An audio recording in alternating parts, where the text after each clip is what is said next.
So in the first 25 years, the place has been more or less an ashram. And then, because the master also died in late 80s, the force behind the ashram got less and less. There was still interest, but because the guru was no more alive, no new people came. And then the foundation who was there, they opened up and brought in new themes like permaculture, like community, and also they invested quite a lot of money to build that building over there. Yes. Which we may see later, and renovate the old guest house. Okay. So the idea was, okay, sustainability means also we have to earn something here, that we can run the premises and we can maintain roads and all different things. And also because we got some debts, we can serve the debts we had with the bank.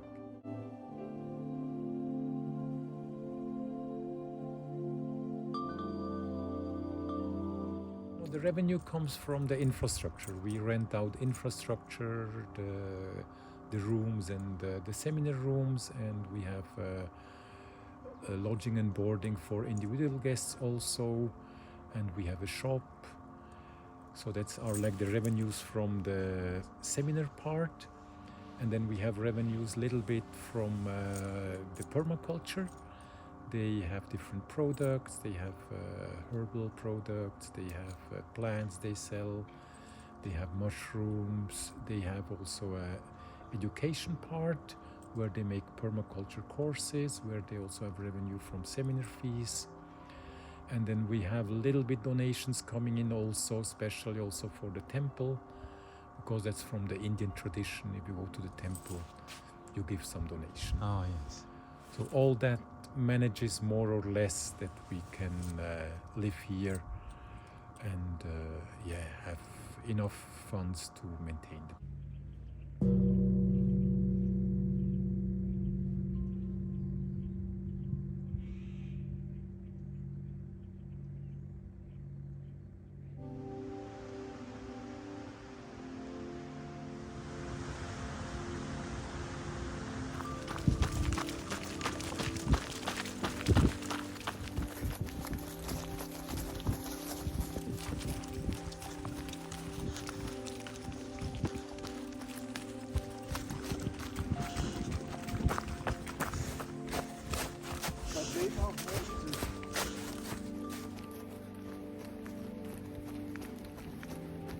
Som ni ser så har det kommit snö i natt. Det regnade på husbilen igår kväll. Men när jag kom ut i morse och tittade på bergstopparna, alptopparna heter det väl här, då var det fullt med snö. Och det var inte när jag kom igår, så det är väldigt vackert. Kolla! It's beautiful!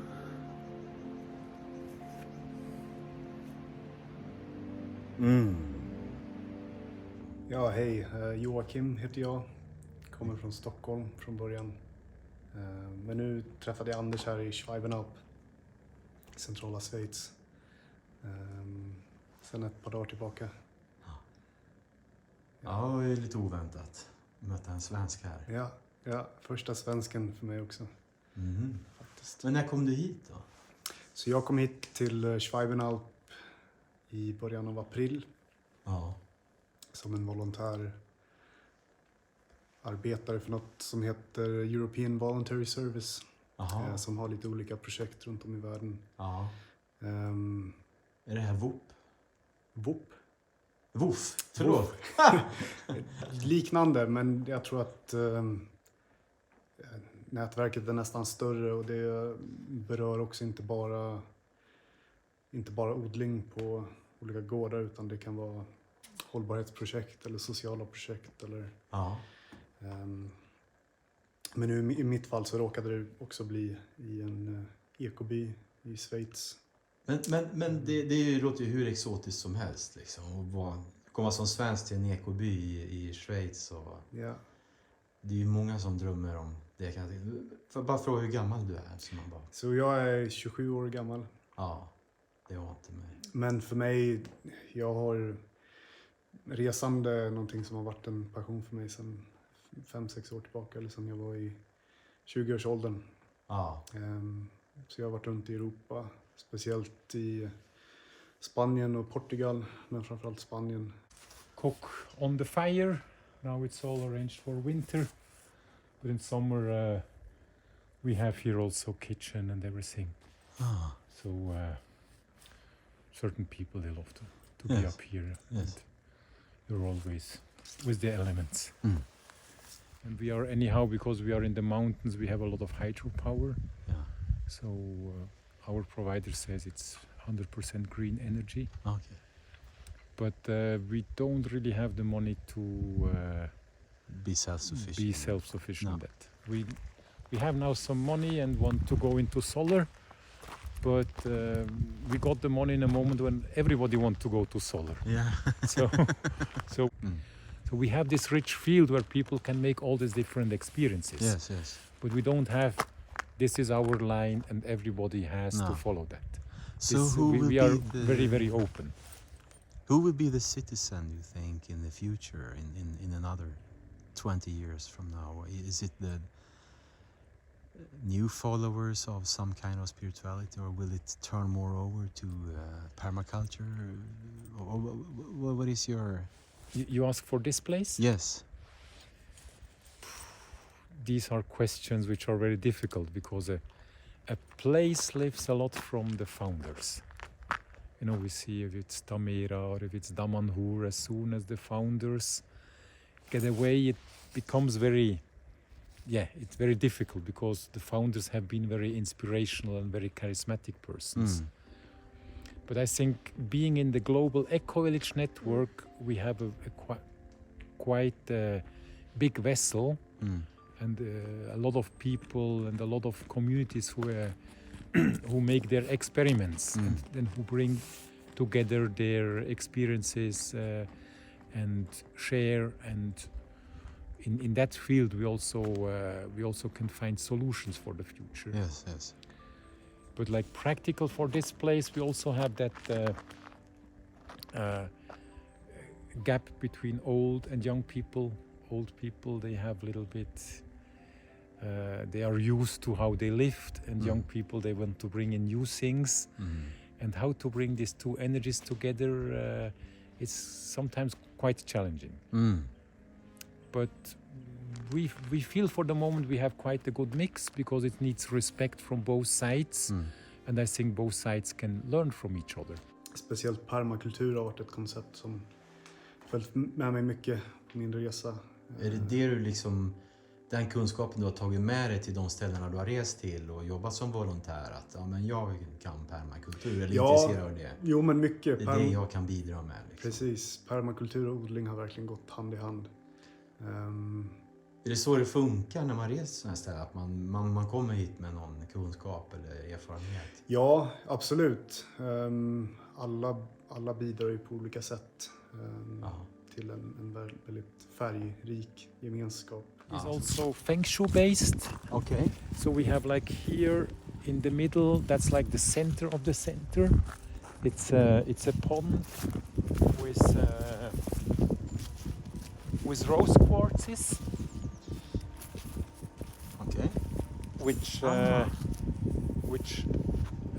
shows the four different directions, and like simply said, the energy comes in from the east, from that part, and here it gets distributed over the whole premises. Okay. And there are other posts where they get redirected.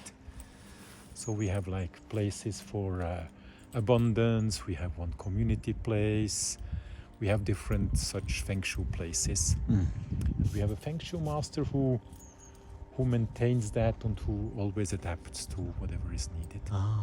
Det kan vara precis vad som helst. Det kan vara att någon kommer med musik och sång eller yoga, meditation.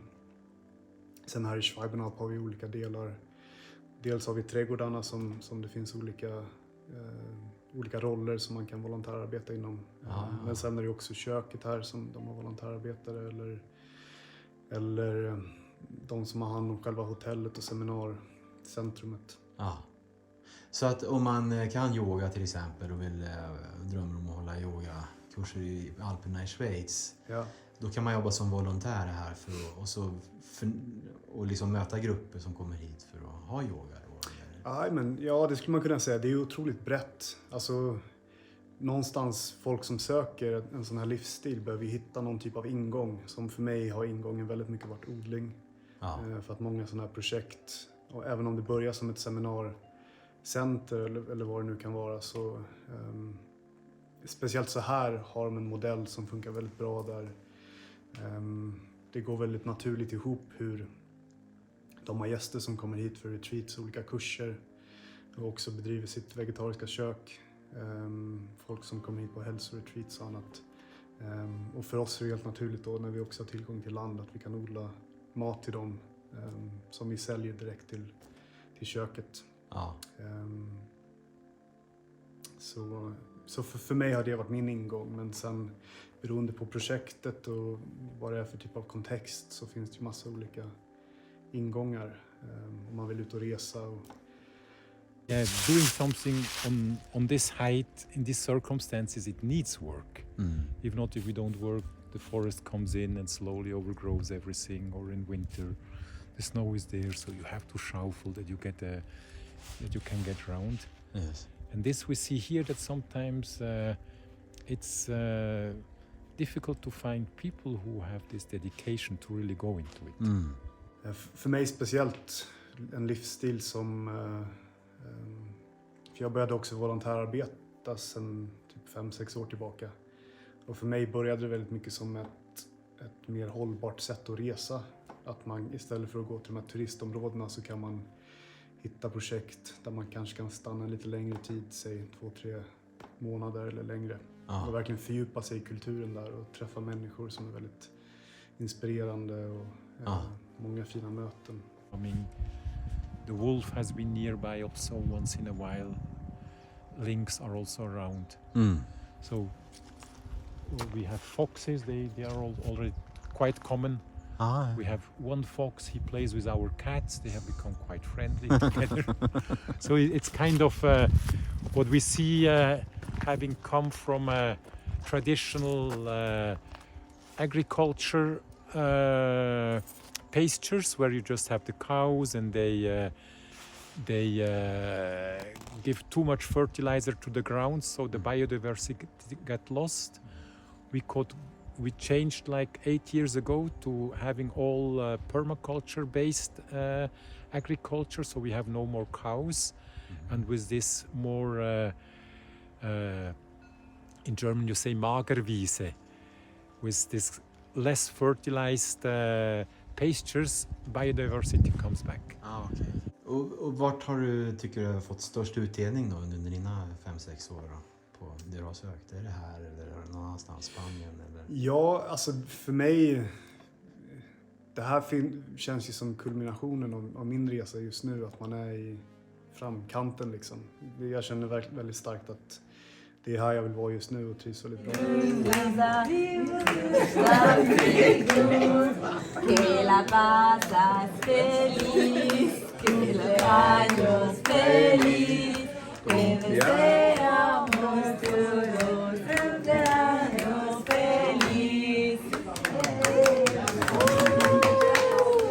On the, what you say, solstice? Yeah. We have sweat lodges. Okay. So like 4 times a year and sometimes in between also. Yeah. Permaculture element we see here, these are for mushrooms. You see, this is the Limonenseitling, and here we have Lungenseitling. So these are different kind of mushrooms which we also use in our kitchen then. Okay, so it's not magic mushrooms. No, is not it? magic mushrooms. No, it's just to be clear. We can take out the shoes here.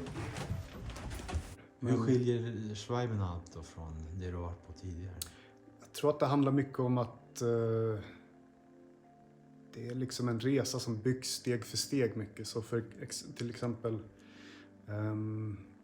när jag var i Spanien, för det första så var det ett betydligt mindre ställe som passade mig lite bättre just då. Men det var också där jag fick en introduktion till odling, också introduktion till yoga och lite mer hållbar livsstil. Också bo i ett community. Och mer som en introduktion där. Och där hjälpte det för några år sedan att det var betydligt mindre, för det kändes lite mer intimt på något sätt och man kunde experimentera mycket och sådär. Och det kan jag fortfarande göra här, men i och med att det här är en dedikerad ekoby och också communityt här är betydligt mer vad ska man säga, rotat och förankrat. Än där du har varit tidigare? Ja, men precis. Det är lite mer intentionen att ha ett community här som är lite skiljer sig lite åt från ställen jag varit på tidigare. So this is like the Temple of Unity, founded by Babaji. So Babaji is here on the seat, that's Babaji. And these are pictures of Babaji. And there in the back. With Maria. And here on this side we have a Buddhist tradition.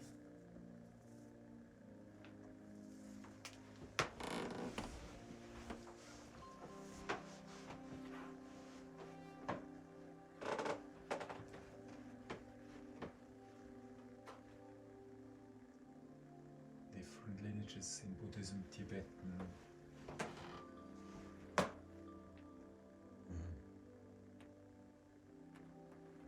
And then at the end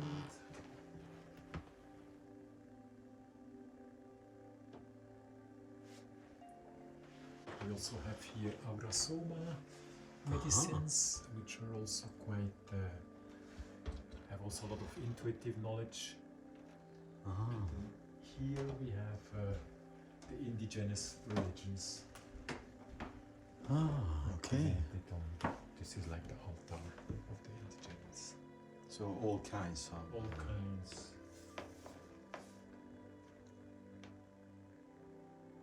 So that's why this temple is like the temple of unity. I see. So all religions. Vad tror du att det är som gör att det skiljer sig då? Är det, för med historien här är ju en indisk mästare som inspirerade en grupp schweizare som...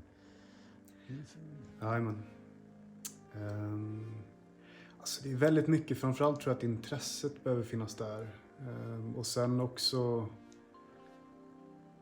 vad ska man säga, en sorts sammanhållning som behöver komma tillsammans. Last question. The spirituality, do you think that have been a help to create a community here? Does it isn't an important ingredient to have a sustainable community? I think it's very important because, you know, when you are together in a spiritual field, it's like the only space where you are together without any reactions in the mind. You know, you're really there when you're together in meditation. It's not that everybody is 100% calm, but the minds are calmed down. And then you connect on another level. And this balances out whatever in normal life, maybe they get some problems or some fights or whatever. But with this spiritual calming down or being in a spiritual field, or when we do a fire ceremony, everybody together, and we give something to the fire. So with that offering, you really become like one big family. And this, I feel, it's very helpful.